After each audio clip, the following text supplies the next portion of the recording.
Ar pirmą kartą buvai pakviestas į Lietuvos rinktinę, nebūtinai U21? Ne pirmą kartą buvau pakviestas, teko žaisti abiejose U19 rinktinėse ir už savo metus, ir metais už vyresnius žaidžiau, o į U21 pirmą kartą teko. Į rinktinę važiavau daugybę kartų, dalyvavau vos ne visose savo amžiaus grupės rinktinėse. Tiesiog į olimpinę rinktinę buvau pakviestas pirmą kartą.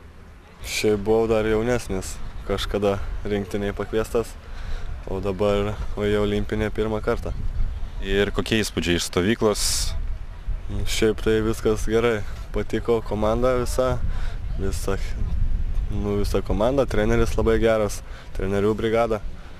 Šiaip gerai jaučiausi kaip savas tenais, pritapau galvoje normaliai. Stovykla buvo gan smagiai praleistas laikas, pakeista aplinka, treniruočių pobūdis kitoks buvo, biškį gan stipresnis, su savo metais. Smagiai visai stovykla, sakyčiau, vienauda buvo, tikrai. Stovykla prasidėjo, atrodo, labai gerai. Po Marijampolės buvo atranka, kas vyks į Slovėniją. Praėjau ją, svykau į Slovėniją, toliau sekėsi truputį blogiau. Kaip manai, kokios priežastys, kad treneris pasirinko kitus žaidėjus, o ne tave rungtynėms su Slovėnija? Tiesiog gal mano pozicijos labai buvo didelė konkurencija ir gavosi taip, kad kiti buvo geresni. Kas žaidė tavo pozicijai? Žaidė visi ne Lietuvoje žaidžiantys žaidėjai. Vienas žaidžiantis Danijai, kitas Vokietijai. Ir tiesiog taip gavosi. Ar labai nusivylei, kad nepatekai į 11 ar 15, kuris? Šiek tiek buvo, bet bus stimulas stengtis labiau ateityje.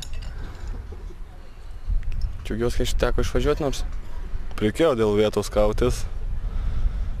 Atidaviau visas jėgas, kojausi per treniruotės, varžybose. Šiaip, nežinau, reikėjo biškį pastangų. Ir kas tavo pozicijoje dar buvo konkurentai pagrindiniai? Aš nežinau iš kur, iš Vilniaus, man atrodo, buvo, tiksliai negaliu pasakyti. Gynėjai šiaip, su gynėjais konkuravau daugiau.